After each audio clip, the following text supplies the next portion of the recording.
Well, hello and welcome to the latest edition of the Ultimate Wellness Group Transformation Tuesday. We thank you for spending some time with us on your Tuesday evening. We have a wonderful show for you today. We have, of course, the topic of the coronavirus causing a lot of concern in the general public. So we're going to talk about the coronavirus. We're going to talk about wearing masks. We're going to talk about and just remind us of the things that we can do to help build our bodies to make sure that we don't succumb to this disease process. We're supposed to have a special guest today, but they were not able to make it. So we will still talk about home birth, but we won't do it with a special guest today. Okay. So in the name of Allah, the beneficent, the most merciful, I bear witness there is no God but Allah, and I bear witness Muhammad is his messenger.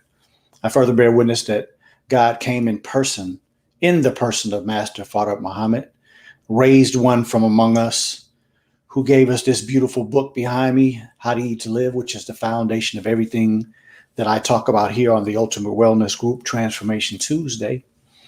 And of course, their grace and their mercy is so wonderful to us. They left us a beautiful man named Minister Louis Farrakhan, who we will be hearing from in just a few days on Saturday, July 4th, Black Independence Day. We will hear from Minister Louis Farrakhan. It's 10 o'clock Central Standard Time. So, of course, make those adjustments wherever you are so you can listen to this monumental worldwide speech so that we all can put things in context, because there's a lot that's been going on in 2020. You hear a lot of people talking about, can we cancel 2020? But no, we're not going to cancel it. We're going to put it all in the proper context on Saturday and then move forward, knowing that we have the proper knowledge, the proper wisdom, and the proper guidance so that we can take the rest of this year and make things beneficial for ourselves and not have to cry like we haven't been made ready. Okay. So thank you all again for coming in. Let's do a few shout outs and we're going to get into the show for today. Who we got here this evening, should I say? Daisy Muhammad, Khalida Muhammad, Dora, Sharon Crockett, Donna Jones, Linda Muhammad, Mr. O, Coliance Woods, D. Kiki, Tyrone Muhammad. Assalamu alaikum to all of you. Thank you. Got some regular soldiers that come and hang out with me every week. And I can't say enough to thank you all. Those of you who send me messages, those of you who reach out to me, those of you who just continue to come back. I'm extremely thankful. We got Damon X Johnson, Sand Muhammad, Natural Medicine, and Valerie Muhammad, Lawrence Muhammad. Assalamu alaikum to you all. So let's get directly into the show today. We're going to do a mainstream minute, something I was reading on the internet that I thought really didn't represent correctly. And it's one of those type of things, I think after I go through this, you're going to understand why I talk about the mainstream minute, because it's one thing to have the type of knowledge that God has blessed me with, to be able to go through an article like I did. And I found many mistakes. The average person reading that could leave that article and just be confused and really not know, well, damn, why did that thing just not make sense? Because there's conflicting information. And unless you really understand some of the things that they're talking about, you may not have caught it. Okay, so we are going to check this out in depth. So what I got here first. Okay, so I'm going to show you the name of the article at the end. I'm just going to go through a few things and kind of show you all why I do the mainstream minute and why I am so passionate about trying to help you all understand more about what is going on with your health and then how to go about solving these problems, right? So if you look at that statement right there at the top, it says, the immune system becomes overwhelmed as the ongoing stimulus results in the more cell recruitment, increased inflammation, and changes to cells. White blood cells will eventually start attacking internal organs or other necessary tissues and cells, leading to autoimmune disease. Now, if you all heard the show that I did just a couple of weeks ago, I think it was 3 weeks ago, actually it was 4 weeks ago, about the autoimmune disorders, inflammation, and mucus, then you already know, if you studied that video, that that's an incorrect statement, because We serve a masterful God. Allah would not make our bodies to work in one way and then have that system in the way that it works attack itself. It doesn't sound like the God that we serve. It sounds like confusion. And so that's just the first problem with this article is, again, as I've said before, autoimmune disorders are really not explained correctly and not put in the proper context. So if you need more information about autoimmune disorders, please check out Autoimmune Disorders, Inflammation, and Mucus, which was done 4 weeks ago. Okay. So that's number one. Let's get to the next one.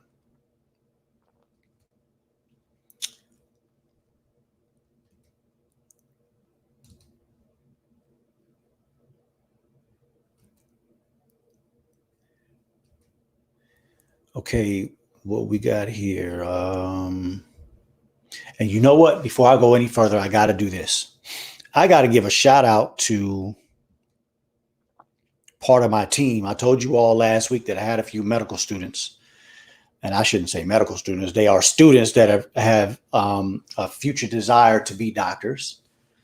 And 2 of them started a business to help those people who need some bean soup made for them. And so they actually started a business to produce bean soup for those of you who need it. So I'm going to share their information. Here's their flyer. Those are 2 of my soldiers, Najee Muhammad, Aliyah Muhammad. They are the Navy Bean Soup Brigade. You see that, right?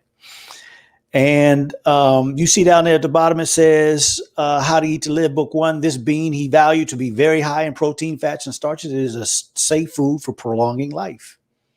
And that's why you hear me talk about it all the time. It's a beautiful food. The Navy bean soup is approved by the Ultimate Wellness Group and made with certified organic ingredients. So they doing it big, y'all. So the next flyer is going to be their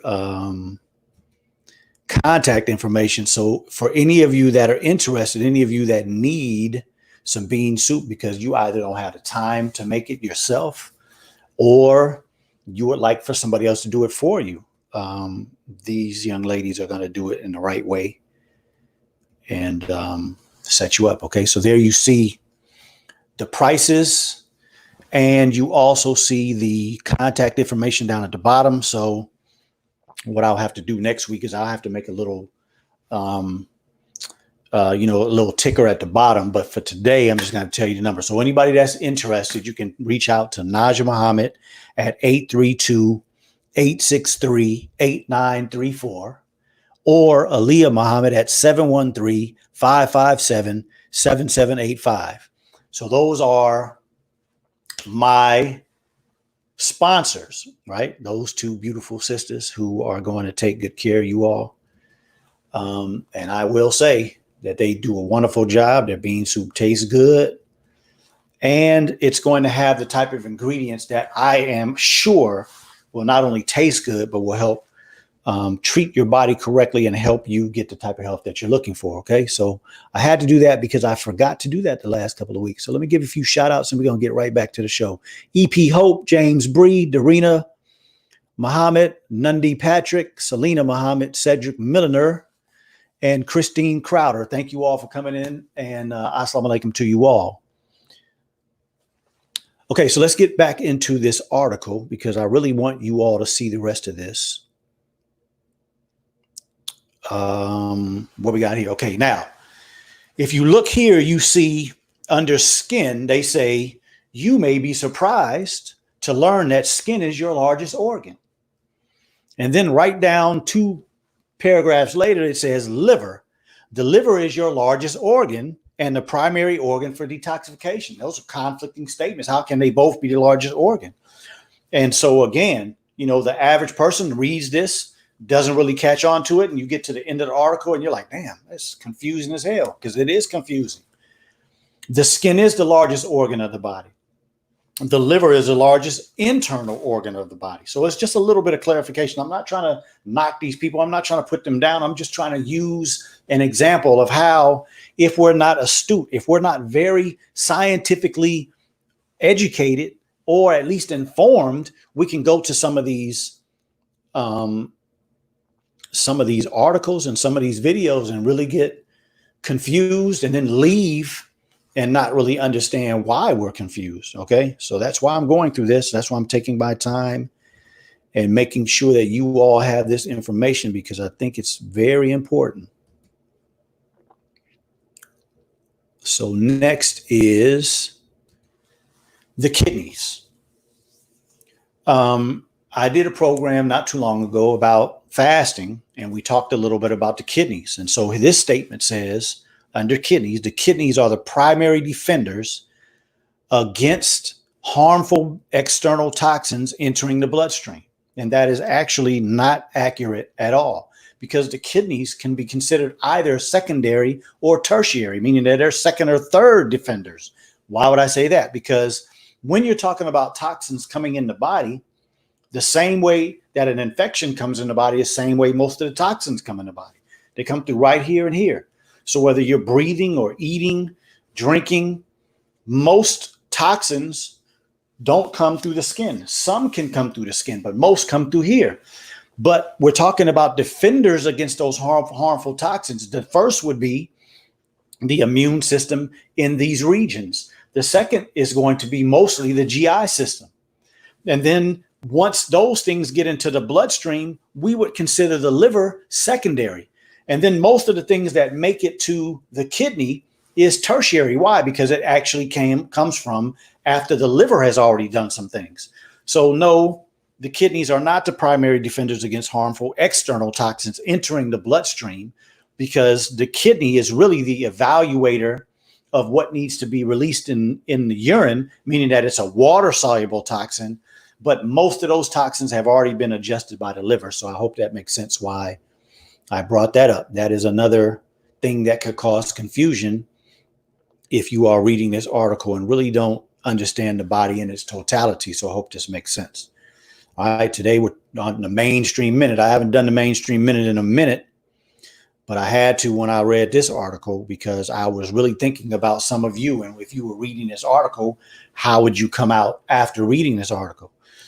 So here is the statement that is a little more accurate, that makes the last statement proof that it's not. Well, I shouldn't say proof, but if you understand, it is the proof. The gastrointestinal tract is the main route by which toxins enter the body. And by body, it should be bloodstream. Some chemicals are directly metabolized by the microbiota in the gut.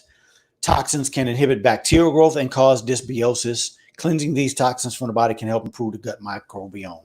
So all of those bacteria that we have down in the GI system, that is one of the things that they do. They try to manage things. So once we absorb them into the body, it is incongruent with what the body is looking for and trying to do. And so that is an accurate statement that the GI system is probably, with maybe the lungs, with maybe the immune system, would be the primary check on things coming in the body. Okay, so last one, and then we'll get further into the show.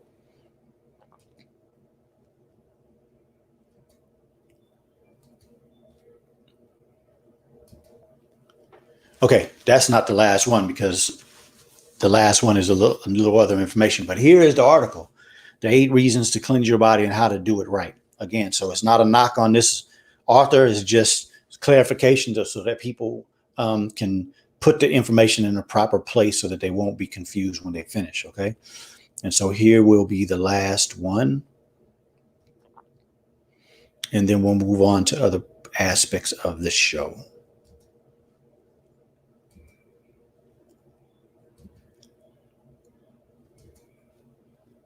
And I think this one is very important, right? Because if we're going to talk about cleansing, which is very important in a society like we live in that has so much toxicity.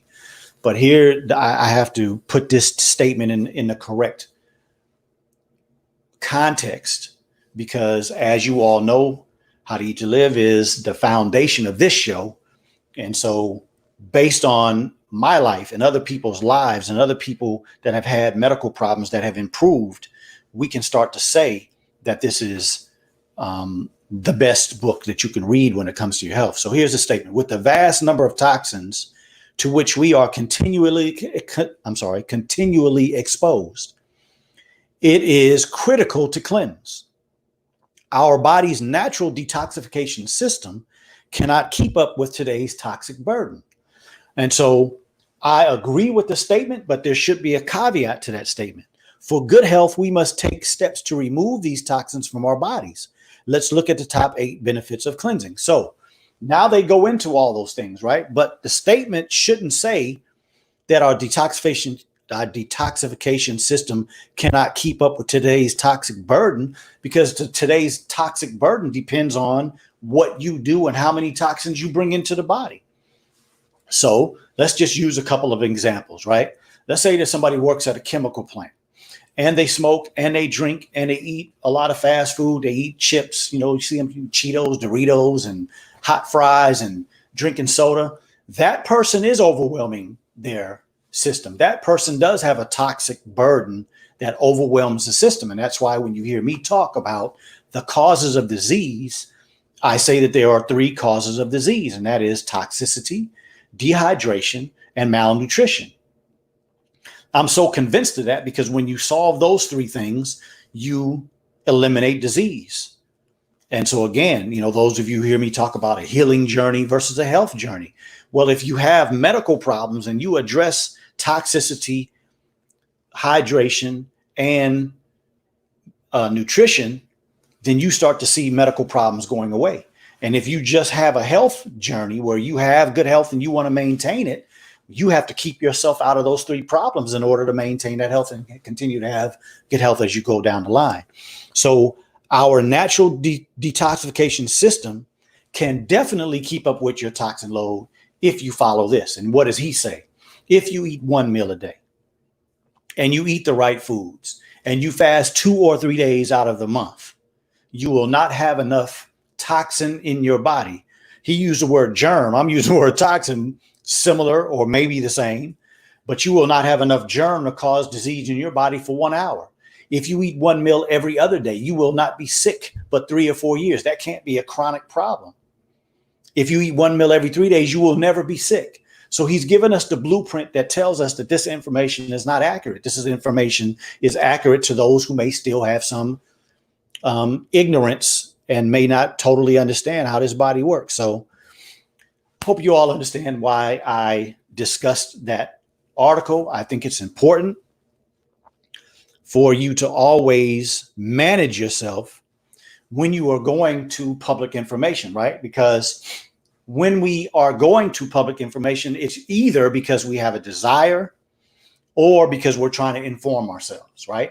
And so, as I say all the time, if you have a desire to do something better, you're trying to improve, you're trying to deal with some issue or problem or difficulty that you have and you want to improve, if you go to an article like that and you come out confused, you're likely not going to improve your situation. And if you just want to be informed for general health concerns, it's important that the information be adequate. It is important that the information be legitimate. And that's why I strive so hard to not make mistakes. And if I make a mistake, I got to come back and correct that mistake, because I never want to give you information, hand you this platter of so-called information, and you try to use it, and then you wind up at some back road or some dead end or falling off a cliff. Not at the Ultimate Wellness Group. We can't allow that to happen. You have to have a place that you can trust. And that's why I take the time to go through this, because if you don't have the ability to trust what you get at the Ultimate Wellness Group, you might as well not come. Hope I'm making sense. All right. So let me get a few shout outs and then we're going to get right back. Okay. So Selena Muhammad, Dr. Key, I was told that I have celiac artery dissection, vasculitis. Can you explain more to me? Yes, ma'am. That definitely is something that you would have to reach out to me, sister, because I don't think I'm going to have time to go in that today. But let me go ahead and put my information up right now so that you all can see it. Please get my information and let's talk about it. Michelle X. Dai Young. Walaikum salam. Can toxins also come through the eyes? Can they come through the eyes? Absolutely. Yes, ma'am. If you've ever been in any type of situation where your eyes are burning and they turn red, that can sometimes be toxins coming through the eye. So yes, I would say that when you discuss the reality of toxins coming through the eye, I would consider that skin. because the eye is very similar to the skin, but it's specialized skin. And then, of course, it has a much higher concentration of nerve endings because it's so sensitive and has such a wonderful job. But at the end of the day, yes, your point is wonderful point, and I would put it in the classification of being part of the skin. Okay, so I hope that makes sense. James Williams, you sending this to a lot of people. I appreciate you, bro. Kimberly Harris, peace, ma'am. Neokia Farrell, I hope I said your name right. Peace, ma'am. Shirley X. Stewart, thank you for coming in. Foray Teray, greetings from Germany. We are so proud of your show. I have spread the links to the African and Muslim community. I pray to Allah to give you more strength and knowledge. Well, thank you very much, my brother. I appreciate that for you spreading it. And I pray that it is making a difference in all of these people around the world, because that's what we want to do, is not only help them, but also spread the word of that wonderful book that's going to help improve our health. Because as we know, George Floyd's death struck a nerve all around the world, in people in general, but of course in Black people in every continent that I know about. They are standing up because of what they see us going through over here, but they are also going through their own oppression in those other countries. So yes, we have to continue to take care of our health, because we need to live long enough to be able to produce something better for our children. And that's my goal, is not only to be the example of living a long life, but to be the example of standing up as a strong Black man, not having any fear, no matter what the reality is, right? We talked about the fact that Minister is going to speak on Saturday, but each one of us that want to make a difference in our community and make a difference in our people, we have to be stalwarts. We have to be brave. We have to be courageous, and we have to be valorous and stand up, because anytime we see something wrong, it's our duty to fix that, which is what we see, because that might be your gift. Hope that makes sense. So thank you very much, brother, all the way from Germany. Linda Muhammad, Maniki Dawood Muhammad, Charles Muhammad, and Cheryl Brown. I don't think I spoke to any of you all, so appreciate y'all coming in. All right, so let's get into the next part of the show. And the next part of this show is going to be about coronavirus, right? So the first thing that I want to do is we're going to do a little math. Okay, so as you all know, right now, there are 10 million cases globally, right? And if we are doing our math, then we will be able to put things in its proper context. So what I did was I did the math on how many people have been infected and died or have severe illness versus the number of cases. And so we want to look at right, because what I want to always do is come away from the fear. And so those of you who go to the national tracker, I should say the global tracker, right? And you see the information, let me just show it real quick. So here's the information from today, right? There are 10 million cases. Let me make sure that you all can see this. Yes, you can.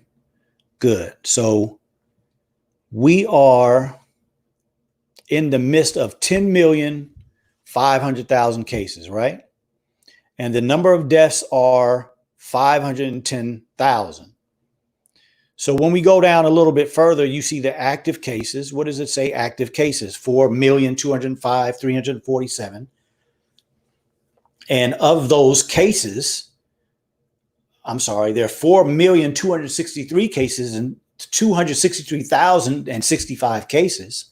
Of those, 4,205,347 are mild, and 57,000 are serious.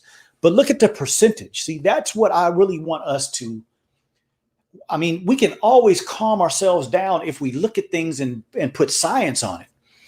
1% is serious.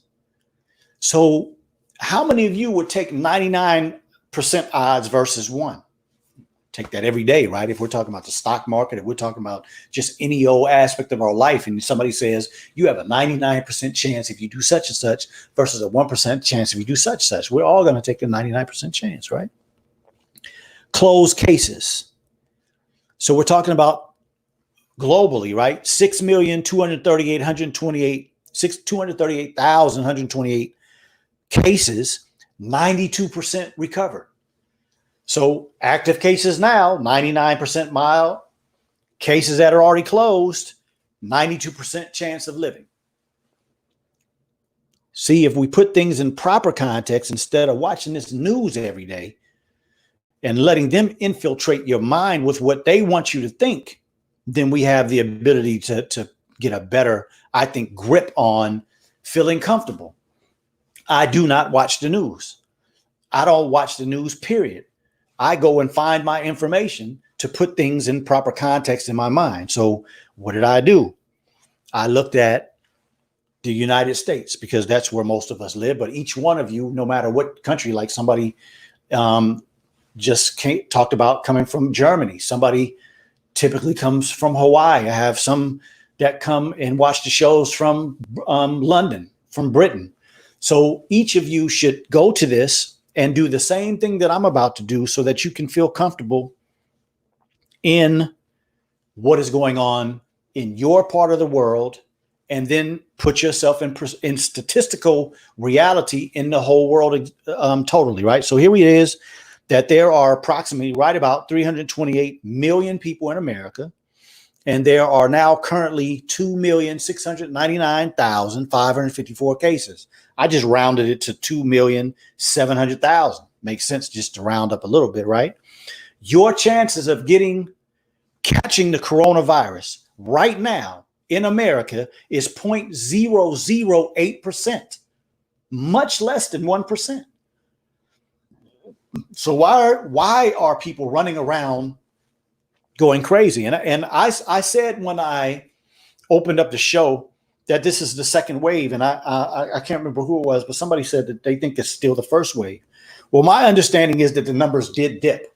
The deaths and the number of cases dipped in the United States. And within the last week or so, they started to go back up. That's what's called a second wave. Anytime you start having a turn down, a negative number based on the height of the infection, you start having a curve coming down. Anytime it starts going back up, that's considered your second wave. It doesn't have to mean that the whole virus has to disappear and then come back. That's a different situation altogether.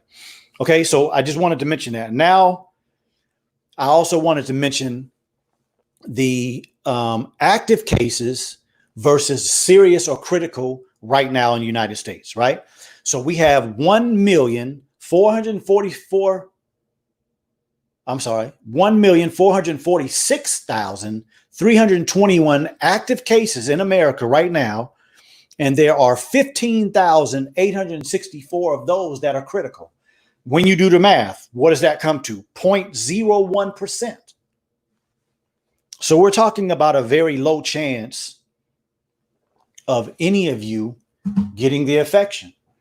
So as long as coronavirus has been a reality in our world, I'm just being honest with you. I don't care how sick you are, how many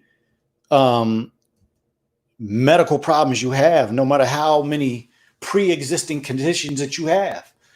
When coronavirus first came to America, that really is too late. But let's just use that as a table for discussion, as a foundation for our discussion. If you started working on boosting your immune system when the coronavirus got to America, your immune system would be so wonderful right now. You would be very, very comfortable and wouldn't have a lot of concern about getting infected with the virus. I'm just being honest with you, right? Because we're about to have a discussion about masks and some other things. But if you were taking care of yourself and doing the things that I've discussed before about boosting your immune system, which I'm going to repeat at the end of the show, I don't think that you would be that concerned, because I'm looking at, and I'm not speaking to any of you in particular, I'm talking about just in general, looking at some of the conversation that's going on social media. I think a lot of people are very, very concerned. And the reality is that we should be past being concerned. We should have a daily activity that we are doing to keep us from being so concerned. We may be concerned about others, but we should be pretty good. Okay. I hope that makes sense. Okay. Wow. Moniki Dawood Muhammad says he's from Japan. Wow. Japan. That's wonderful. I appreciate everybody. Tina Crawley says, practicing how to eat to live for 23 years, vegetarian lifestyle, never been sick. And I've been around coronavirus family members, didn't get sick, and I was not wearing a mask. Yes, I can say that as well. Charles Muhammad, what is the best way to remove excess mucus? I'll get to that at the end, okay? Mako Suleiman, peace and blessings. Thank you for taking the time to explain it. Absolutely, sir. Yes, sir. Christine Crowder, can you share that website? Please remind me what website you're talking about, my sister, because at this point, I don't know. The minister said to take this seriously. Absolutely. We have to take it seriously, because I'm going to get into why. What does, what happened to that comment? What does recovered actually mean? People are saying they are having recurring symptoms 3 months from negative tests. Excellent question. About to get into all that. Lynn Oil. Walaikum salam, ma'am. I only took the test because my 90-year-old aunt that had the coronavirus, and she was worried about me. So I took the test and it came back negative. Praise be to Allah. Maxine Bland, thank you for coming in. Latanya Muhammad, thank you for coming in. Does this virus affect any other of the body systems? About to get into all that. So some of you all are asking great questions, and I am getting ready to get to that. Monakeen Mogadis Nahad, hello from Toronto, Canada. So we got Canada now. So we got Germany, Canada, and Japan. Appreciate you all. You made me global. Maxine Brett, yes. I'm here in Japan. Praise be to Allah. Okay, so let's get into the next phase of this conversation. What I'm going to do is I'm going to talk about the different body aspects that are being affected and what we are learning as we continue to go through it. And then after I finish that, I'm going to talk about a situation that I dealt with this week with a person in a hospital dealing with the coronavirus. And then I'm going to talk briefly about why I think home births are so important based on that interaction with this sister. And then we're going to get into talking specifically about the masks. So you all get ready. Please don't ask me questions about the mask now. Please wait until I get started on the mask, and then we can stay on that subject. All right.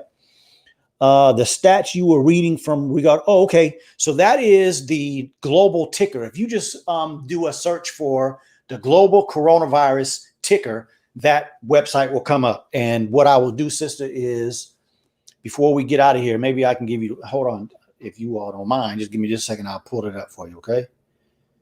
Since you asked, I think that's a good question. Okay. So it's a worldometer.info.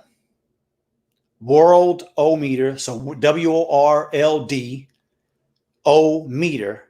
So if you just put Worldometer coronavirus, that website will come up every day. That's what I do. And I can't say every day, probably 2 or 3 times a week. I just go there. I check what are the global cases, what are the American cases, what do the countries look like as far as, how they're doing. And then, of course, I'm doing research on what different countries are doing what things, like we're about to discuss this mask thing. And then that helps me understand how to help bring information to you all, right? It appears that everyone who's diagnosed with COVID-19 are asymptomatic. Is this becoming a catch-all? Worldometer, there we go. So it's right, it's on there, sister. How do you cure yourself with 14-day isolation when you're asymptomatic? If you have no systems to cure, how do you know that you are clear? Okay, we're going to get to all of that. Okay, so let me get into the next phase so that I can start answering some of you all's questions. So here is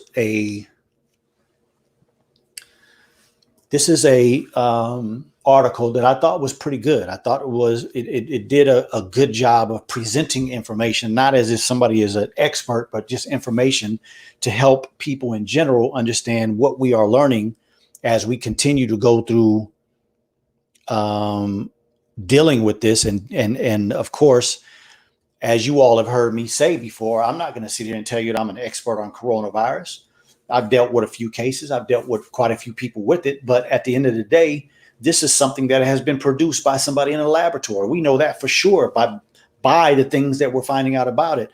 But just like HIV, just like some of these other viruses that have been manipulated by humans, we learn things as time goes on because they're not normal, right? So let's look at some of the information here. This part here, I don't really think is that information. I'm not talking about the information about the particular person, but this part right here is specifically talking about the ICU. So we're talking about people that are more sick. They're starting to see that most people, once they come out of the ICU, they have, it seems to be a little higher percentage of people with delirium. Delirium is when a person is not completely with it, but they don't have any like memory problems. They don't have any, let's say, extreme diagnosis of mental health. But when you come out of being intubated, when you come out of having medications that kind of keep you dull and dull your senses so that you won't feel the pain or feel all the things that we're doing, when you come out of that, it can make you confused and takes you time to get back in touch 100% with reality. That would be kind of how I'll explain what the word delirium means, right? And so a lot of these patients are coming out of the ICU with delirium, and it is definitely something that they see. It seems to be taking a little longer period of time for people to come back to normal versus when they don't have coronavirus. So I thought that was kind of interesting. I wanted to mention it to you all. And let me say this before I continue, before we get to the end of the show. The things that I'm going to end the show with, I think, will help you not have to worry about these things. Because what am I doing? I'm trying to paint a picture for coronavirus so that you will not be just out of your wits and be so anxious that will cause your immune system to be not as sharp as it should be, right? So if we look at the first part that I talked about, which was putting the statistics in order, how many cases in America, how many serious, what your percentage is to potentially get it, that should make you feel better because it's not a high percentage. And then I'm going through each one of these systems so that you'll be a little more educated on what it's doing, because somebody asked a question about what body systems. So that's what we're about to do now, is go through these body systems. And then at the end, I'm going to talk about the things that you should be doing, which will increase your chances of never having to worry about any of this. Or it'll be like, I don't remember who asked the question, but the question about whether or not the infections are asymptomatic. And I would say no, the cases are not asymptomatic. I think depending on what your system is like, the symptoms can be asymptomatic, or the disease can be asymptomatic. So let's go first to the lungs. We know that more than likely, this is the way most people are dying, through the effect on the lungs. I did a show about 5 weeks ago about the lungs and the way that different things affect our lungs. So please go and check that out if you want further information about the lungs. So we're going to talk about the fact that most people are having problems from ARDS. It is, from my research and my checking with doctors around the country, it's not pneumonia that's killing people mostly. It's ARDS, which I explained before. That's similar to altitude sickness, right? And so China actually, they were talking about the long-term effects, like some of you have asked about what happens after you get rid of the disease. And they're saying mostly healed within 2 years after the illness, but they're talking about the last one, the one that was back in 2003. So that SARS would affect people's kidneys, and a lot of times they were having problems that were ongoing, and it took them a while to heal. I've heard the same thing. I've heard some people that have had really, really bad lung issues from coronavirus, like blood clots and just a difficulty factor getting over it, being in the ICU, being intubated for long periods of time. They are having some serious issues and having a lot follow-up visits because they're having a difficulty factor catching their breath, being able to breathe correctly, and getting back to their normal activity of life. So it definitely is affecting some people differently. And I would have to say that more than likely the people that are being affected the worst are the people that have either a lack of a good immune system, or they're just doing a lot of things to not allow their body to be able to concentrate on healing. Okay, smell and taste. Many of you have heard that. As you see there, it says 10 days, most patients had recovered. Okay, so that's not a serious issue, and it seems to go away pretty quick. This is one that I think is pretty amazing because it talks about this fatigue syndrome. And they actually did some comparison of studies of people that were in the ICU and didn't have coronavirus versus coronavirus. And there also have been some studies to study coronavirus fatigue versus other viruses and the fatigue that happens afterwards. And so you can see it says here that survivors interviewed more than 3 years after recovery. Now we're going back to that SARS again. Some of them were still complaining of fatigue. The current information about coronavirus, people that have coronavirus and were very sick, were hospitalized, stayed in the hospital for a pretty long period of time. And this is also happening in some people that I'm dealing with personally, that they're having a lot of problem with getting their energy back. So again, we're talking about a new virus. We're talking about a virus that attacks a lot of different systems. Like I talked about before, it's affecting this system, the angiotensin system in our body. And so the ACE system, angiotensin converting enzyme, but that's the whole angiotensin system. So that is part of how we maintain energy. That's one of the systems that does it, with the blood flow being checked and moved and decreased here and increased over here. That's part of how the body maintains its energy. But I would also say that none of these studies that I've read take nutrition into consideration. They're just comparing these people, but they're not talking about the things that people can do to boost your immune system. So that's, of course, going to be a common thing that I'm going to continue to say through this program, is that you have to learn and then activate your ability to get the nutrition that it takes to build your immune system. Now, this is something that we weren't really dealing with in the beginning, and it might be because people weren't paying attention to it, but it seems to me that this virus is starting to really, and I shouldn't say starting, this virus is attacking the blood system. I mean, I have people right now that I'm dealing with that are in the hospital that are getting blood transfusions. My aunt was put in the hospital in Las Vegas, and she had a blood clot in her lung and blood clot in her legs. So this definitely is taking a toll on the blood products of a person. And, right there it talks about pulmonary embolism. Like, so anytime you have any type of blood clot, whether it's in your leg or whether it's in your lung, pieces can break off and go into your brain and cause a stroke. And, these are very, very serious issues, because with a certain size of a blood clot in your lung, you're not going to make it that long. You will definitely have problems breathing, and it's like suffocating. Okay. Just want to make sure this is showing up correctly. Yes, it is. Okay. So let's go back to it. So now we're on the heart. So if some of you heard the program where doctor from Chicago was on my show, Dr. Abdullah was talking about his experience in the emergency room. Early in the disease, we really didn't either connect that these heart problems were connected to the infection. We thought it may have been just an overwhelming stress on the body. And like with anything, before this virus ever came around, that's the number one killer in America and all over the world. And so it's starting to show that coronavirus, and I believe it has something to do with that ACE system again, because the ACE system is highly tied to a lot of different organs. But the organs that I think it's mostly affected, and mostly the ACE system is effective on, is the kidneys, the lung, and the heart.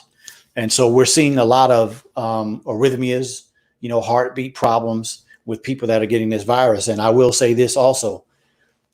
It seems that these some of these extraneous things like the arrhythmias, it has nothing to do with how sick you are, because there are a lot of young people, from my research and talking to people around the country, a lot of young people are getting sick with this virus, and that's what a lot of them are presenting to the hospital with, like dizziness. And it's not dizziness because of some other reason. It's dizziness because your heart is beating incorrectly and not perfusing your brain well. And that's one of the reasons that a lot of these young people are going into the emergency room. So it's definitely not great percentages, as we talked in the beginning, but if you do get it, it could cause you some serious issues.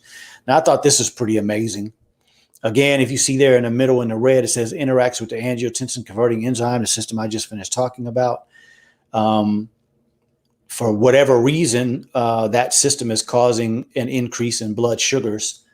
Because I have never, if I'm honest, I've never researched or never studied and never had any understanding that the ACE system will cause an elevation in blood sugars. But I definitely have interactions with people around the country that are saying that a lot of these coronavirus patients are having their diabetes just go crazy. And prior to them coming into the hospital, their diabetes was in pretty good control. Some people are coming in and they were doing pretty good and keeping it at a pretty good level with oral medications. When they come into the hospital, they got to switch over to insulin because their sugars are going so crazy. So it definitely is a whole new reality, brothers and sisters, of what we are seeing. I just wanted to give you all that basic information, right? Because it's important for you all to know. I don't think it's important for you all to get in depth like I need to go, but in general, you should know what are your potential problems if you get infected with this coronavirus. So I'll say this briefly: continue to work on yourself. And even if you get cold symptoms, continue to work on yourself. Do the things that give the body a break. So for instance, if you're the type of person that eats meat, if you get cold symptoms, you should stop eating meat and concentrate on the fruits and vegetables that will help boost your immune system, which I'm going to talk about in a little bit. And if you're the type of person that eats multiple meals a day, if you eat 3 meals a day, if you get sick, you should probably cut back on your meals. Give your body a rest. Give your body the ability to fight this so you won't have to wind up in the condition of some of these people and dealing with some of these serious issues, right? And then, of course, what we're going to talk about is, of course, the most important thing, and that is to prevent yourself from ever having to deal with this, right? That's going to be the most important thing. So let me check with you all real quick, make sure there are no questions, and then I'll get into the next part of the show. Okay, so that's the Worldometer. El Malik Al Rasul Shabazz Muhammad, I thank you, bro, for coming in. Walaikum salam, Denise. Appreciate you coming in. Making changes, vitamin C or aspirin, which is better to help prevent clots? Oh my goodness, that's a good question. It would depend because there are so many different things that can produce clots. Sometimes we have problems in our body with producing clots or resolving clots that can cause clots. Then you have sometimes in situations where a person is sick and you're in that bed laying down for long periods of time, or you are active and then you go to the hospital and you're sitting and not moving a lot. So sometimes being sedentary can cause blood clots. And so, typically if you get a blood clot, aspirin is not going to be enough. Oh, I'm sorry. You said prevent clots. So yeah, to prevent a clot, most of the time it's going to be staying active, staying hydrated. Whether aspirin or vitamin C would be better to prevent clots, to be honest with you, I would just be running off at the mouth because I don't know. Okay, so I'll try to get that answer for you. Donna Jones, does citrus help to thin the blood in these cases? No, I don't think citrus thins the blood, but citrus helps boost the aspects of the immune system that will help keep us from getting the infection into the body from the beginning. Charles Muhammad, what did you say? Brother New York has recovered. Talk to me about extreme heart rate during his infection period. Yeah, there you go. Another example. Absolutely. He said, Master Farah Muhammad said, walking is the best exercise. I walk 10 miles a day in 90-degree heat. There you go. Got to stay active, y'all. And that is, I tell all the time, I talk to people all the time. You don't have to go from a sedentary lifestyle with a lot of medical problems. You really don't do a lot to getting up and trying to be as active as you see other people. Take your time and start a process that makes sense to you in your life. Walking is the best exercise. So, you don't have to try to do what you see other people do. Do what makes sense for you. Donna Jones said, could it be that people may not know they were diabetic? Yes, that is the other possibility, that, a person doesn't know they're diabetic. But I mean, I'm talking about literal people that do know they're diabetic, and they were eating, exercising, and taking their medication, had good blood sugars. Their A1Cs are pretty good, and they get the infection, they go in the hospital, and their sugars just go crazy. So yes, that is a possibility, but I'm talking specifically about the fact that coronavirus and this effect that it has on the ACE system seems to be causing people to have these high sugars, something directly related to the infection. Cheryl Brown says CMOS. Yeah, that's good. I don't necessarily do CMOS, but I don't knock it. Store Wu Toussaint Fulton, thank you. Latrice Muhammad, can you discuss the fear of COVID cough as it relates to allergies, postnasal drip, bronchitis, common cold? I am not actually sure. Explain to me what you are asking, Sister Latrice, because I'm not really sure. Can you explain the difference in blood types when it comes to strong immune system? What are the best foods? Robert Thomas, good question. I don't think there is. I don't prescribe to that reality, because I don't believe that the God that we serve is that confusing, that he would put the best food out here and then make you respond to it differently than another person. I think that's trickery. I think that is a way that people, for instance, when I talk about genetics, I talk about the fact that a lot of these genetic tests that they do on people, they're not doing them on babies. They're not doing them on 9, 10, 11, 12, 13-year-old children who are living a clean life in a good environment. They're doing this on 40 and 50 sick people. Your genes change over time. So if you are the type of person that doesn't take care of yourself, eat a lot of meat, do a lot of things that are wrong, smoking, drinking, partying, staying up late, not getting enough rest, your genetic reality is going to change as you age. That's why you develop all these problems that you have, because your genes aren't being taken care of correctly. So when we test this person for their genetic reality at 40 or 50, it's going to be messed up. But that doesn't mean you have a genetic problem. It means you didn't take care of your genes. And because of the environment and the things that you've done to yourself, you've caused a deterioration of your genes. And so it's the same way when it comes to blood types.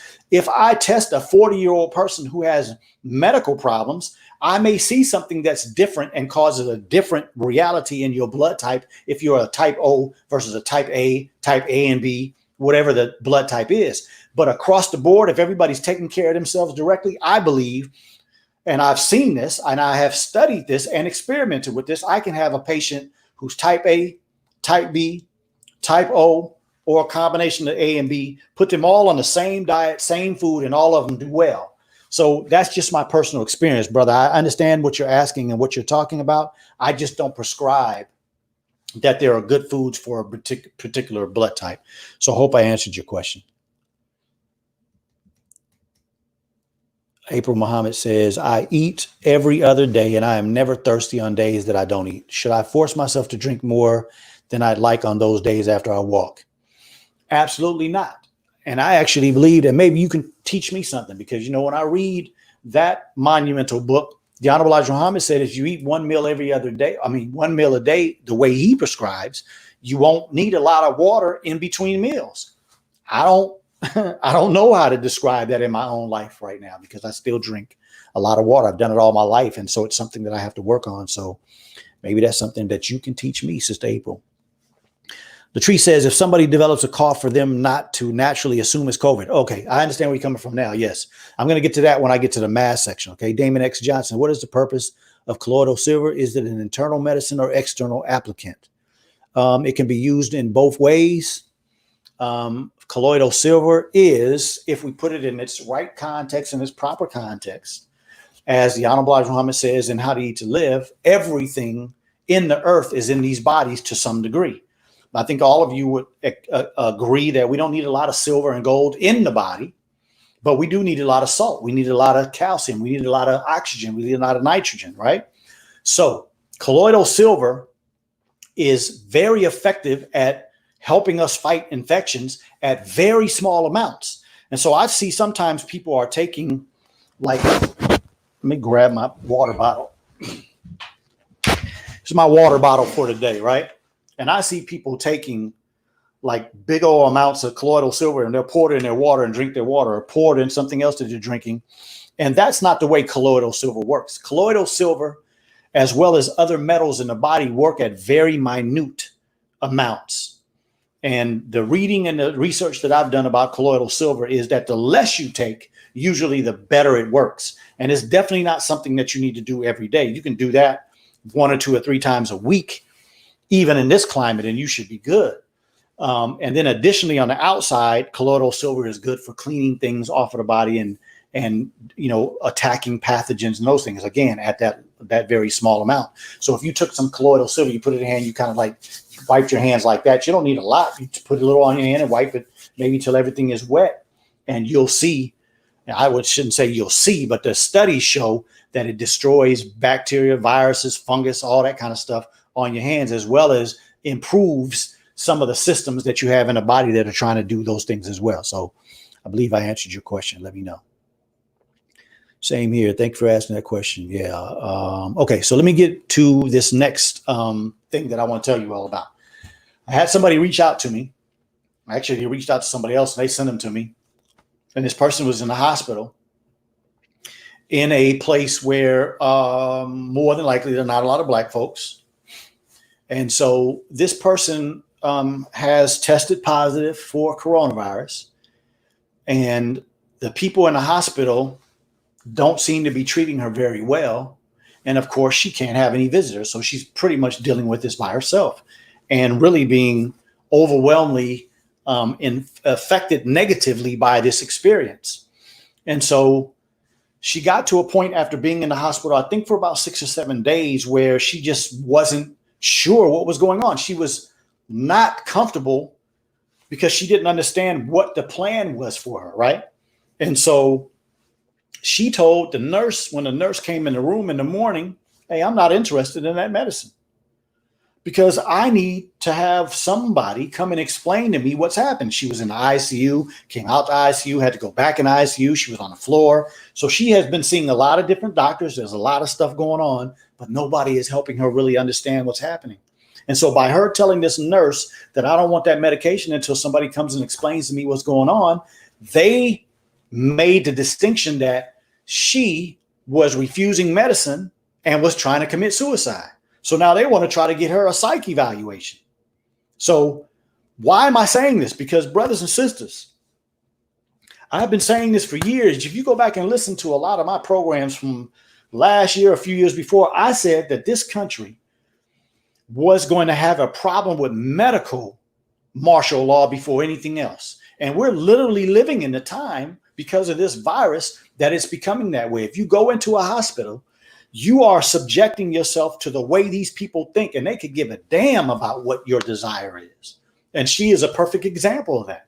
Now, I'm going to try to do the best I can to help her, but she's a long way away. The only thing I can do is help her through video conferences and things of that nature, and maybe potentially be there when those doctors in the room, and I potentially say some things that will put them a little bit in check because they know somebody knows what they're talking about. But the point that I'm getting to is I pray that every single one of you take this information that I'm giving you about the numbers and the percentages and her experience and what I just finished talking about each one of those different organ systems, and don't let this build fear. This should be building activity. This should be building your desire to say, okay, I have to do some things that I'm going to repeat it at the end, right? I've been saying this for months, but we have to take care of ourselves so that the likelihood is that we're on that 1% side and not the 99% side. Hope that makes sense. Okay. Now, that's also the reason why I wanted to talk today about having your children at home. This is a conversation that I believe is very important, because imagine if you as a mother are going to deliver your baby and you run into a nurse or some doctors like this, and you're at the hospital confused. You're at the hospital and there's a potential that you and your baby are going to get infected, because the chances of something happening when you go to a hospital are great. I always say that there are more people every year that die from a doctor doing something in that hospital than any other medical problem. That's the number one killer in America. Iatrogenic problems, meaning that something that is caused from the doctor, the nurse, the facility when you're in the hospital. So do whatever you can to keep out of this hospital, not only because we're dealing with some real crazy people, but also because your chances of having something go wrong or something getting worse increases when you go to the hospital. It doesn't get better when you go to the hospital.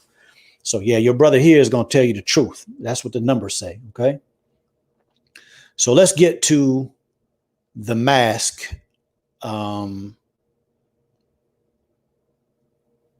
situation. Okay. So I want to say this. I know you all have heard me talk about the mask before. And there's a lot of conflicting information out here. I think I got mine with me. I do. So I have an N95 mask, right?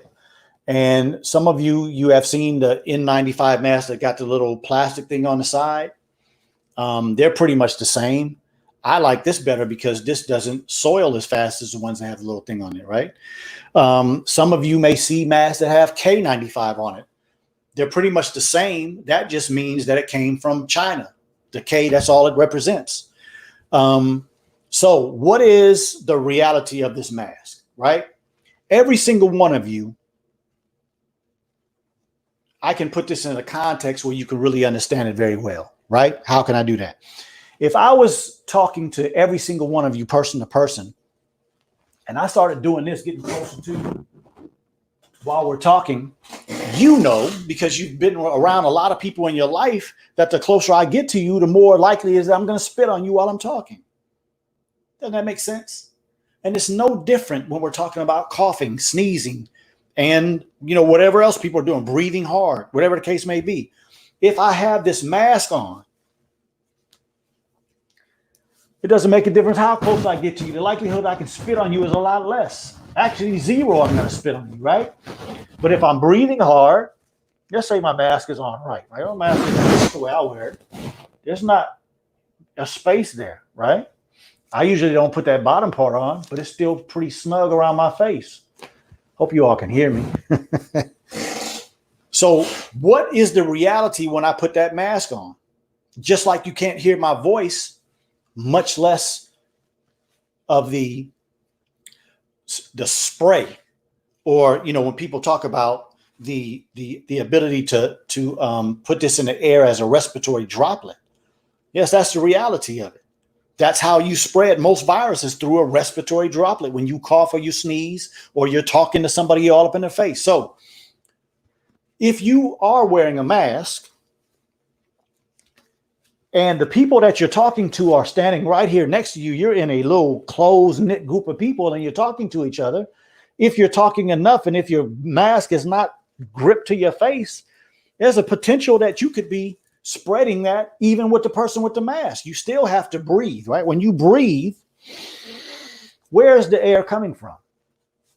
It's either coming through the mask, which is supposed to stop 95% of the things coming in, or it's coming through the side of your mask. So if you're standing around people and you have a mask and it's not on correctly, you can still get exposed to the virus. So again, let's not, get ourselves crazy with this. Let's do the most important thing, and that is to do the steps that make sense to try to decrease our ability of being infected, prevent the disease. So when you're driving in your car, it makes no sense for you to have on a mask unless you have somebody in the car that you don't normally have in your environment. But if there are 2 or 3 of you that live in a house and you go get in the car together, it would make no sense for you to put your mask on in the car. The likelihood that a virus can get in you enough to infect you when you're driving down the highway, even with your windows down, it's almost impossible. I see people riding their bikes. I see people walking down the street with their mask on. It makes no sense if nobody's around you. The time that you should be wearing a mask is if you're going in the grocery store, you're going in somewhere where there are going to be other people passing you by or standing around you, but you still want to keep them away from you. Hope this makes sense.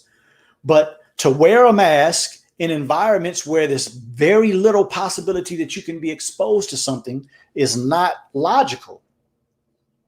So this whole idea of not getting enough oxygen and increasing your CO2 that will cause you to be fatigued and things of that nature, not if you're doing it correctly. I literally don't put my mask on for longer than the time that I'm in a store. And even like yesterday, I think a couple of days ago, I was in HEB. We went to stock up on some products, and there were a couple of times where I was in an aisle all by myself. Everybody was on the aisle. While they were on the aisle, people around, sometimes people walk right past you and reach up to you. I'm trying to make sure people stay away and get about my circle. But if I'm standing in the aisle because there are other people around and I have my mask on, if all of them leave, I take my mask off. Why? Because I don't need to have it on. The first reason is, but secondary is because I don't like wearing a mask because of how difficult it is to breathe. I'll just be honest. I don't like the fact that when I have my glasses on, it causes my glasses to fog up. So I take it off. But then if I move to another aisle or if other people come in that aisle, depending on how close they are to me, I may put it back on. So I'm just saying, use your common sense. The reality is that people have to be able to transmit it by getting a respiratory droplet to you. So that's the reason why you're wearing the mask. And people say that the mask is only for one or the other transmission, like it's to stop you as the person with the mask on to spread it to the other person. It does both. Let's just use logical sense, like I just finished talking about. If I get up all in your face right now, I could potentially spit on you. But if I put a mask on, the spit can't come out. But if you're talking back to me, your spit can't get to me if I have my mask on. It works both ways. When you wear a mask, it decreases your ability of getting your respiratory droplets on somebody else, and it decreases the ability of that person to get their respiratory droplet on you. So it does work both ways. These people that are saying that a mask is only for one or the other thing, that's because they haven't been in the field long enough, or they just don't know what they're talking about. So we have to find ways to comfort ourselves, right? Now, there was something that I want to go in this article because there's something that I've disagreed with from the get-go. And I also want to show you why what I'm saying is so important for each one of you. If somebody were literally to ask me, well, what do you think I should do about a mask? I think you should listen to what I'm saying. I wouldn't be saying it if I didn't think it was absolutely true. But look here. You have a statement, the masking advice changes depending on where you live. It says the scientific argument over masks got heated in early April when the U.S. Center for Disease Control, is that somebody we can trust? And Prevention stated that Americans should wear a cloth face covering whenever they leave home. And we know for a fact, not only now, but always, that a cloth mask will do nothing to stop something in. It would be like me putting my shirt over my face. I see people putting bandanas over their face. I see people wearing these things that are kind of like a t-shirt, right? And it comes over their face like here, and it goes all the way around them. That's not going to stop anything. That's so porous that if somebody were to come talk to you and they spit on you, it's going to go right through your shirt. It's going to go right through that cloth. So that's horrible information, in my estimation. Yes, from the Centers for Disease Control, just like they tell us about all these doggone vaccines. So it's probably pretty standard that we could look at the information that's coming from the CDC and say this is probably going to detriment you if you follow what they say. And I'm not talking about some of the basic things, but I'm just talking about overall. It's an organization that I would have no trust in. And then the reason why I'm saying this is because look at the World Health Organization. They say something almost contrary.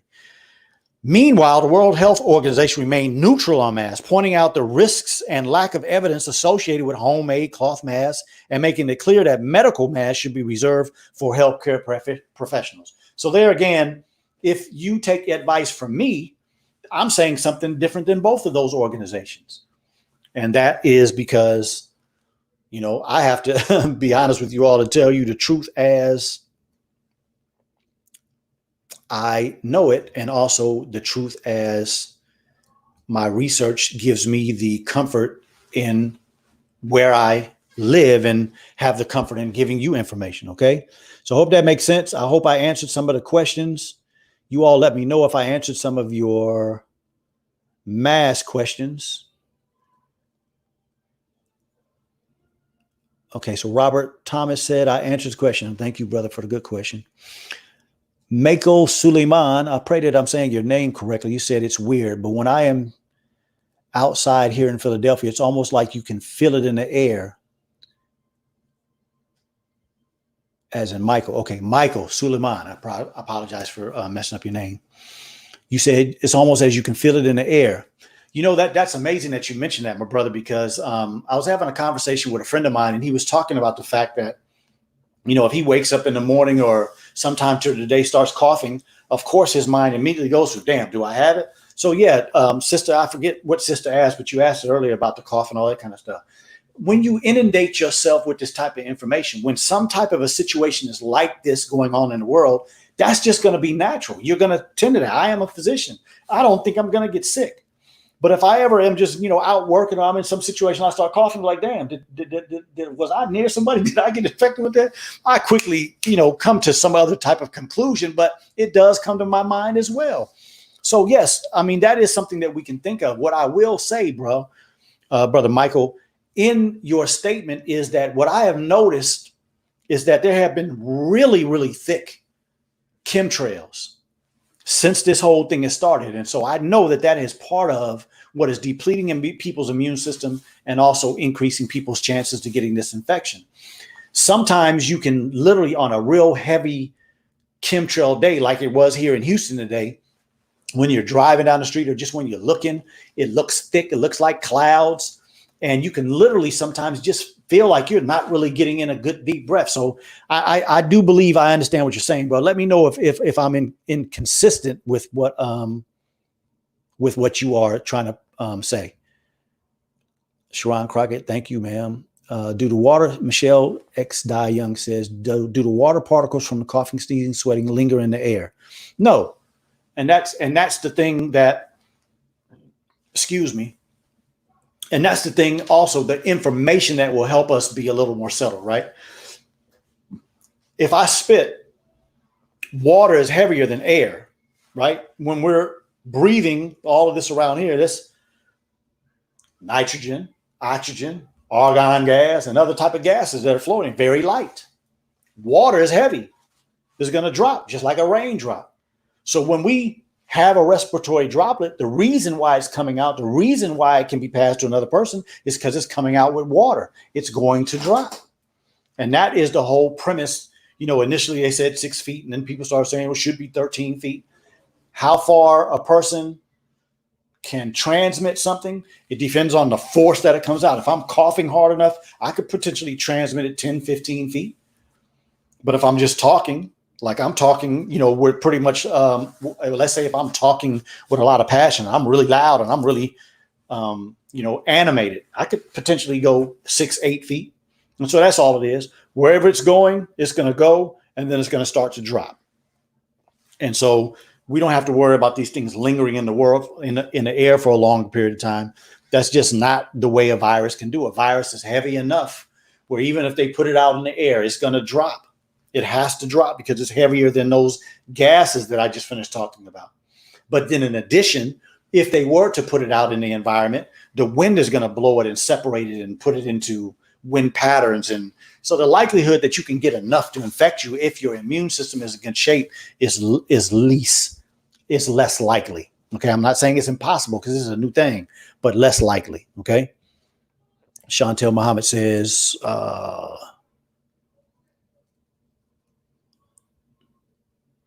what advice do you have for parents regarding sending their children back to school? How realistic is it that teachers and students are going to spend all day with a mask on?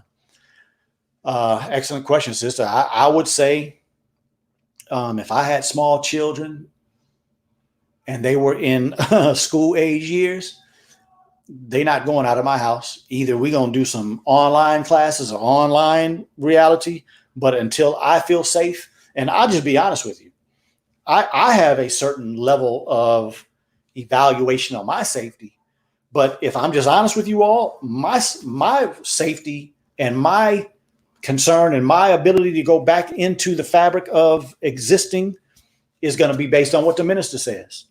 That's how much I trust him. That's how much I think his word is coming from a higher place. And so when he says it's okay to go back, I will be comfortable.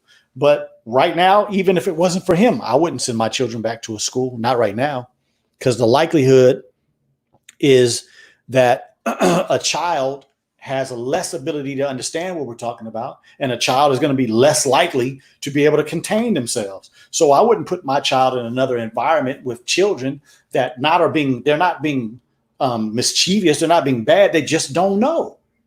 It's impossible. Most adults don't even understand. So how would a child understand? I wouldn't put my child in that environment. So I hope I answered your question. Hope that the masks we have made are secure. The masks we have made are secure.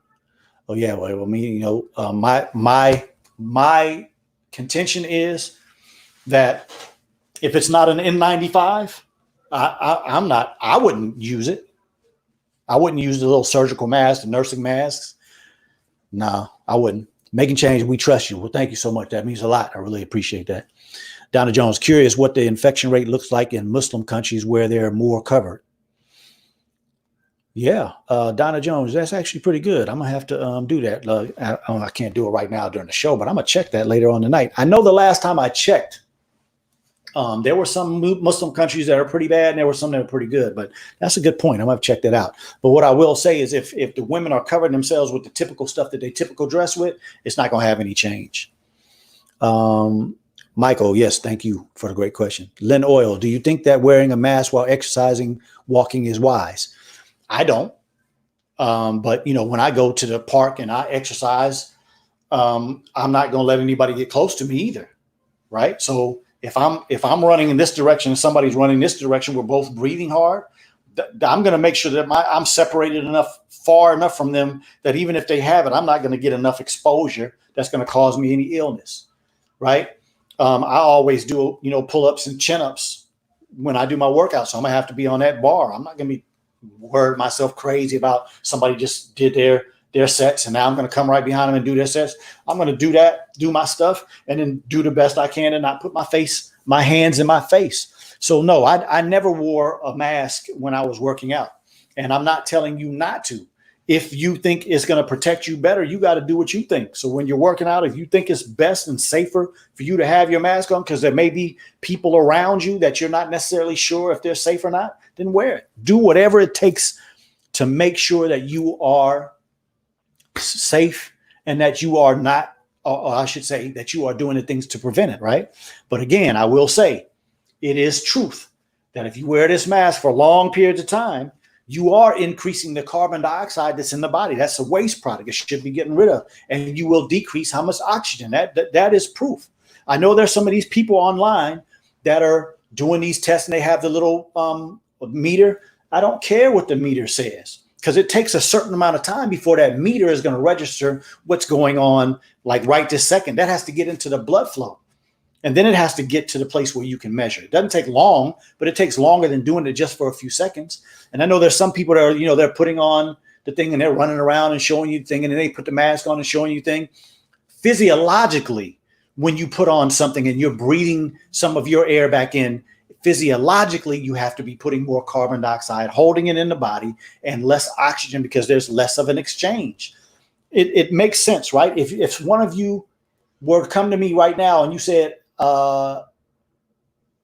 Keeley, we like you, and I'm going to give you as much money can fit in your hands. Well, once you put money in my hands like this, I can't fit anything else in there, right? I'd have to get rid of something in order to come back, and that's the same way the lungs work. When the red blood cells go to the lung and the oxygen gets on there, the carbon dioxide has to come off. But if the oxygen tries to get on there and there are carbon dioxide molecules on there that are not coming off, you can't get the oxygen on there. It's a physiological thing. So, I really don't care what they're saying in these little videos. If you wear a mask, you are going to bring some carbon dioxide. What's another way you can prove that? Have you all ever seen anybody that was hyperventilating and you take a bag and you put it up to them? Well, a bag has more porous ability than this, meaning that you get more in and out of that bag than you will out of this mask. So if the bag is going to increase your carbon dioxide, why would a mask not? Right? Sometimes we just have to be reminded of things, and just sometimes just because this is my field, right? El Malik said, oh man, what happened to your thing? See, there are quite a few questions, so I'm gonna answer these questions, y'all, and then we're gonna get to the solutions, and we got to get on up out of here. I see a whole lot of. Okay, here we are. El Malik, you said, let's say you don't have a mask on and you inhale from one who does have COVID. What's the danger? Depends, bro. I mean, there are a lot of factors to that. The first one is how strong is your immune system. The second is how many viral particles did you get in your body? Those will be the factors. So I mean, it's different for every person. Chemtrails, yes.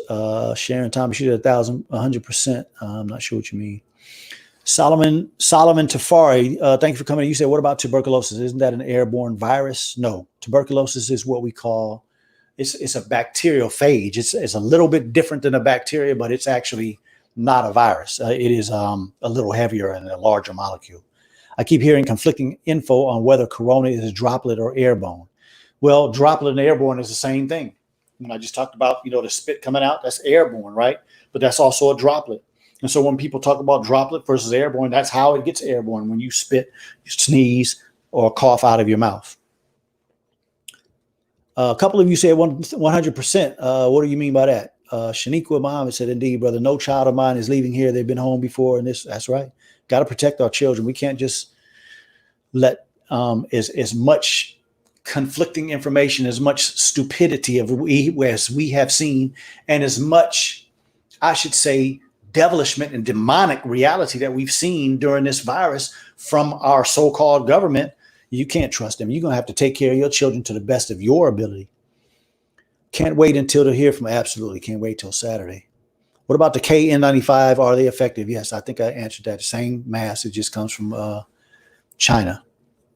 Shell Brown, for the mask, I saw a video by a nurse that showed if you were able to blow out a flame with the mask, you're probably not able to keep out the particles of the virus. If you cannot blow out the candle. Yeah, I saw that. I agree. But again, even in that example, we're talking about the ability of a person's lung, right? Everybody has different abilities with their lungs depending on how strong they are or how strong they are not, how deep they can breathe in versus how big their lungs are, how in depth their lungs are, how long they work out, whether they don't work out. All those things are contributing factors. And so that is a good evaluator to a certain degree. But it also, like I said earlier, if it's not an N95, I don't have any confidence in it. Damon X Johnson, how often can you use an N95 mask? This is a new one. I started using this one a couple of days ago, but the one I had before then, I had been using it for about 3 months. So as long as they don't get dirty or messed up or broken or torn or something like that, or to a fact where you can't get it on very secure, you can keep using it. You can clean these things. You can, when you go back home, you can put, your Clorox or your other stuff on there and clean it from the outside. Now, when you put wet stuff on here, it is eventually going to get it soiled so that it gets dirty. But as long as you can keep it clean, you can keep using it. Clear face mask versus mask or both. It depends on the situation. I don't think average everyday people need to worry about that. But if you're in a medical situation, you get as much as you can. If you're in an environment where that is around, put on as much as you can to protect yourself. Robin X Brown, can you describe the worst COVID-19 case that you have observed? Are ventilators really helpful?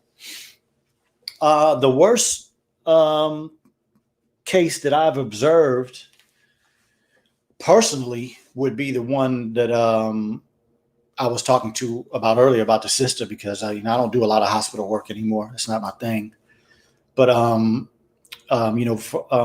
the all the doctors that I'm talking to around the country, it's pretty horrible reality if you get intubated. And I actually was doing some research earlier today, and here in Houston, the statistics are that if you get intubated, 80% of those people are not going to make it. So, it's definitely not a very effective treatment. That's for sure. Thank you for saying that regarding carbon dioxide and breathing. Yes, sir. 35 Esmond. What happened to your thing? 35 Esmond Street LLC said, I do jiu-jitsu. It's like wrestling. You think I should stop? Everyone has to be quarantined for 14 days before coming to class. No, I don't think you should stop. I just think, if you're in a type of environment where you can have everybody spread out and do social distancing, I think that would be the best thing to do.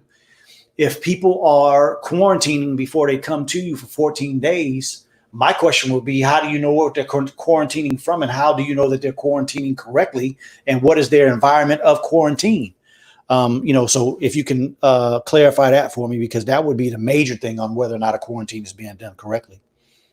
A lot of people that are talking about quarantining themselves, but when they explained a little more to me, you weren't quarantining. It might be your definition of quarantine, but quarantine is a very specific reality, meaning that you have no interaction with another person with any ability to be able to transmit the infection. That's a very specific type of reality. So if a person is quarantining themselves in a house with other people, that would be something like, if I go to the bathroom, that bathroom is my bathroom. If somebody's going to bring me something to eat, they put it outside my door, knock on the door like you in jail, and then you come open the door after they leave. That's quarantining.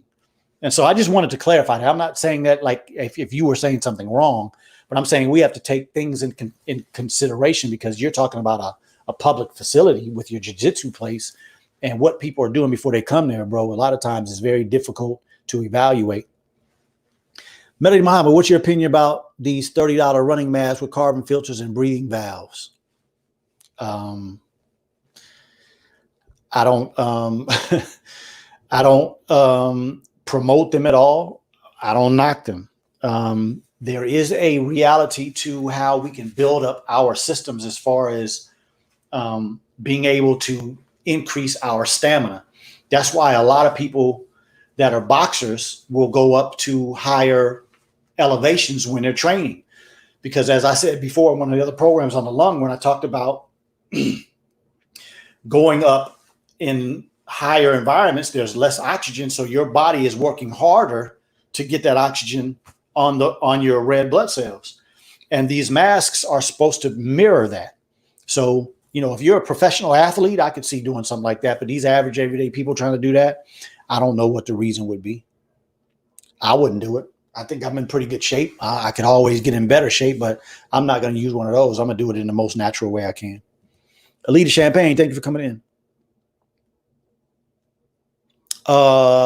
Good question. I'm not really sure where you can get in 95 masks. I got these very early in the game, bought them from somebody I knew that had them. So I'll try to find some information, see if he still has some that you can maybe get from him. But I decided very early that I wasn't going to get into the, trying to capitalize off people's reality and try to sell those things. So I didn't. How many times can you wear N95 masks? I think I covered that.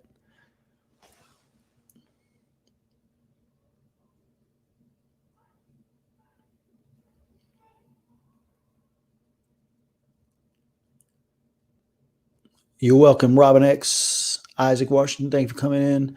I'm glad you're having this discussion. It clears up a lot of uncertainties about the virus, mass, and transmission. Yeah, well, praise be to Allah. That's what I wanted to do. Leanne Waters, what do you suggest for pregnant women during this time? I said it before. If my wife was pregnant, if I had a sister or any woman that I knew was pregnant, live your life like every person you're coming in contact with has the virus and they can kill you. And then you might be on the right track, right? So everything that I said before and what I'm saying in a few minutes. If airborne and droplet are essentially the same, then why are airborne precautions different than droplet precautions? Is it the size of the pathogen that makes a difference? No, it's not the size of the pathogen. It's the amount of pathogens that are in whatever's transmitting it. So the reason why they're different is because a droplet is considered more of a large, like when you're talking to somebody and you can see your spit, that would be considered a droplet.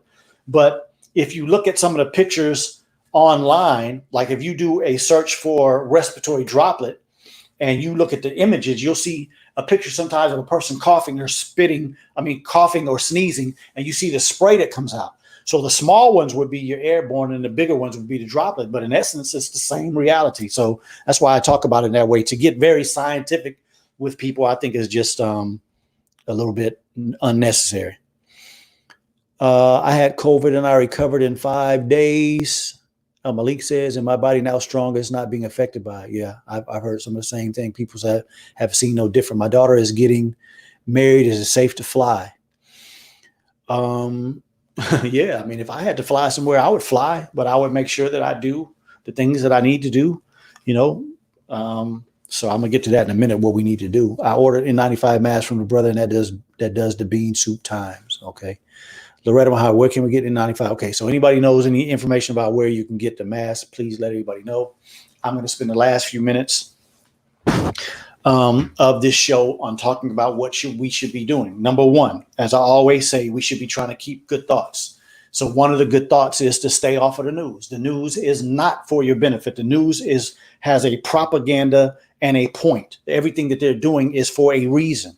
If you want to get information about the virus, you should go and do the Worldometer like I did. If you want to learn more information about the virus and what's going on, go and do some research online and read some stuff. That would be my suggestion, because watching the news, and I'm not saying you don't need to watch the news, but if I was you, I would watch the news on your handheld device or your computer, where whenever you get ready to, just turn it off. You can do that with the TV as well. But to me, there's just so much propaganda, the way they word things and everything that's going on in the media. To me, every time I hear it, I try to get away from it as fast as possible. So keep your thoughts positive. Keep telling yourself that the things that you're doing are going to benefit you and you're not going to get sick. That's the first thing, right? Go to the God that you serve. And if you don't serve a God, that's, you're an atheist, you don't believe in God, well, then go wherever you think the source is that produced all this greatness. So that's how I would go first. Second is, you have to make sure that you are understanding where the right nutrition is. So if you need more information than what I'm about to say now, you should go back and listen to Optimal Vegetarianism or The Science of Eating. I think in those videos, if you listen to those videos, you will be doing some good things to take care of your body. So the first thing is, you should be doing vitamin C rich foods. You should be doing vitamin D rich foods. And after you get vitamin D rich foods, you have to go out in the sun and get your vitamin D activated. Those things boost the immune system. Now, you can't just do vitamin C by itself, because when you do foods with vitamin C, you're going to get zinc and selenium and other things. And that's the key. When you do things the way God makes them, you can't beat that. So vitamin C rich foods, vitamin D rich foods. You should have bean soup every day that you eat. You should be eating some bean soup. Milk has a lot of calories in it, so I wouldn't say that you need to drink milk every day, but you should be drinking milk a couple of times a week, because that's going to give you, that's the best source that I know of vitamin D. And in this time right now, we should be drinking whole milk, not milk out of the grocery store. So please go back and check out the milk program if you need more information on that. I think everybody should be drinking water and hydrating. They're different. Spring water, not alkaline water, not purified water, and not water that comes out of some machine.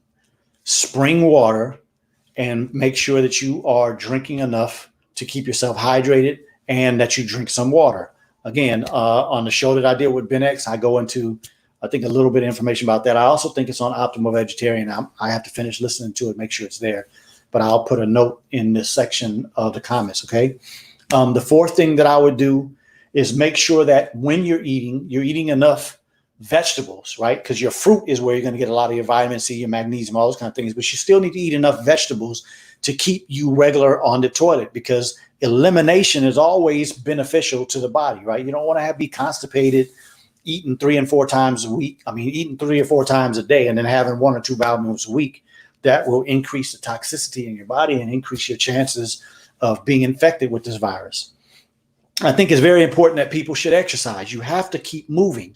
The body doesn't work at its best capacity when it is sedentary, right? So your backyard, the park, up and down the street, or some place where you can go, find a place where you can get out there, get some sunshine, smell the good aromas from the plants, and keep your body moving. I think those are all very important.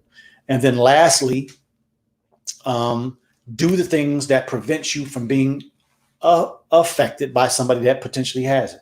If you see somebody sick, coughing, sneezing, just look bad. You know how you can look at somebody sometimes, you see they look bad, get away from them.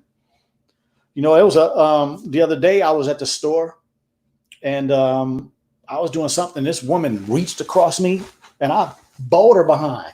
You're not going to get up all on me like that. I don't have any idea what you got and what you're doing. And if you are one of those agents, because there are information out there that's potential that agents are spreading the virus amongst people.